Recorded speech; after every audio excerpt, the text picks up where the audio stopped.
l'arrondissement de Bala. Ils sont nets allés depuis des années rejoindre ses pères. Pourtant, la flamme de son passage sur la terre reste et restera vive à jamais. Lui, c'est feu Enamandougou Aloïse. Rendre hommage à ce patriarche a été à l'origine de la création de la fondation Enamandougou Aloïse, dont les responsables ont été installés le 18 septembre par le sous-préfet de l'arrondissement d'Obala, en présence de populations venues de toute la vallée de Mbouma, dont il était originaire. Une fierté au service de l'homme et surtout de l'humanité, un credo qui l'a accompagné toute sa vie durant.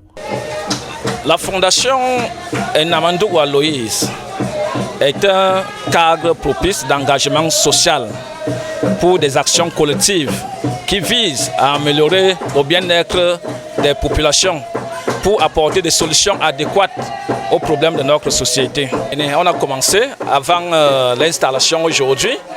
Déjà le 26 août, nous avons primé les enfants qui ont brillé dans les 3 villages, je peux dire les 5 villages de la vallée de Mbouma, en partenariat avec ADEF.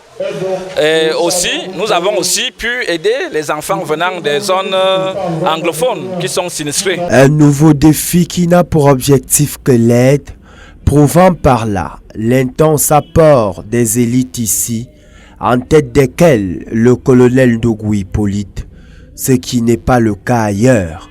D'où les encouragements du sous-préfet de la ville d'Obala, qui par la même occasion aimerait voir les élites des contrées voisines copier le bon exemple. Je dois exprimer toute mon admiration pour les élites du village de Koumdouma, pour leurs nombreuses initiatives dans le sens du développement.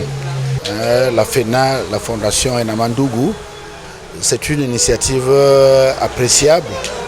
Vous savez que le malheur aujourd'hui, c'est que les générations à venir tendent à oublier les générations passées. Je crois que c'était un hommage bien mérité à un patriarche qui s'est distingué par les valeurs qu'il a incarnées. Et je crois que c'est une très bonne chose que ceux qui ont pensé à la création de cette fondation ont pris l'option de perpétuer ces valeurs. Je crois que c'est une initiative qu'il faut encourager. Ainsi, à l'image d'Enamandougou Aloïse, la fondation éponyme a pour un début mis les petits plats dans les grands, avec l'opération Back to School et plusieurs autres activités. Et surtout, elle projette de lancer le prix d'excellence pour le meilleur élève du département de la Léquié, entre autres. Même s'il faut le croire ou non, c'est la Léquié qui gagne.